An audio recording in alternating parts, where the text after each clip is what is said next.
Okuva mu mwaka gwa 1989 Kalangala yafuna obwetengereze obujjudde nga disitulikiti ng'ekuttulwa ku Masaka. Eno okugituukamu olina okuyita ku luguudo lwa Nnyendo Bukakata, era Bukakata wolinyira ebidyeri ebikutuusa Luku. Eno erina oluguudo lumu olwa Mwasanjala oluyitibwa Lukumulabana era luwezaako kilomita 66. Kyokka olw'obutaba na koolaasi kireetedde obubenje okweyongera nga Nannyanzi Betty kansala w'Emugoye bw'annyonnyola. Ebiseera ebisinga emmotoka bwe zijja nga zidduka nnyo olw'embeera erimu okugoba ferry. Weekanga ng'enfuufu esituka.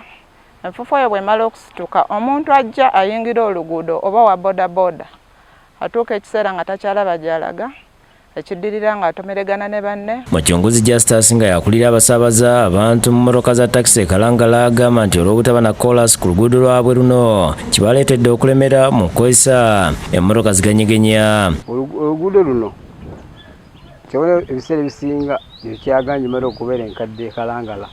Abasinga takyakuleeta mpya kuba bwegireeta temala mwezi nga tefudde. Byaddala nti enfuufu ebeera nnyingi, osobola okwenga lupya olina okuluteeka ku display. Ebyaddala ogenda okumekereza mu nnaku 2 oba 3 olumaze okukaddiwa. Amani Jiribe nga mukulembeze abuulidde Bukedde TV nti singa oluguudo luno luba lukoleddwa koolaasi ebyensuubulagano e Kalangala ssaako enkulaakulana bijja kweyongera. Bannabyanfuna abatandisi b'emirimu ekyo kibatiisa nnyo ekyokubanga oluguudo luba lubi, okuleeta amamotoka gaabwe, okutambuza ebyamaguzi byabwe, okuva mu byalo okuyingira ssente ekibuga.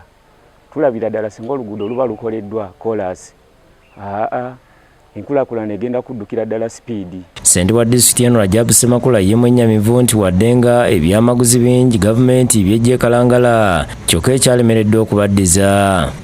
Ebinazi bimaze emyaka kati tuli mu myaka 15 nga tukungula. Kakati bwe nkugamba nti bw'obwetaavu bwa koolaasi bwa lwaleero, si bwankya si bwajo wabula bwa lwaleero. Wabula bwe yabadde ku mukolo ogumu e Kalangala, minisita w'ebyenguudo n'entambula General Edward Katumba Wamala yategeeza nti gavumenti yamala dda okubalirira n'okusasula abantu nga balinze minisita w'ebyensimbi okubawa ssente z'oluguudo luno. Ekisigadde kati Ministry of Finance kutuwa buwi ssente kuba ne contractor tumulina okukola oluguudo.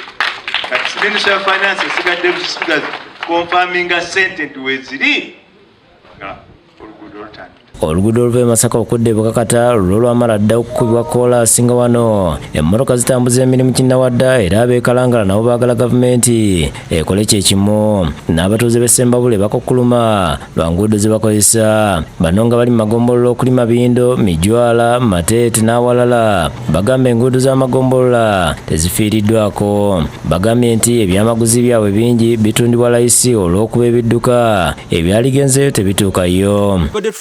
Zinenene ezinezetika ebirimi naye etya kujja mu kyalo ne batugula layisi. Oluguudo luno lutiisa kuba olina emwanyi zo ng'oziba ku kyuma kusobola kuzitwala era emmotoka ekuseera nnyo.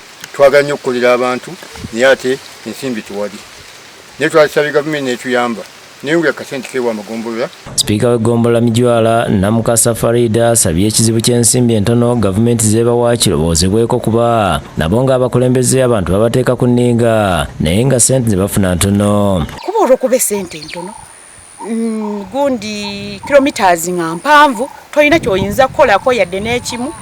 Butuufu gavumenti etuyambe etwongeze ku ssente zeetuwa ng'eggombolola. Akulira ebyenguudo mu disitulikiti Ssembabule Konde Stanley agambye nti ensimbi akawumbi gavumenti kebawa kabayambye nnyo okukola enguudo naddala eza disitulikiti wabula ez'amagombolola ensimbi zikyali ntono ze bafuna.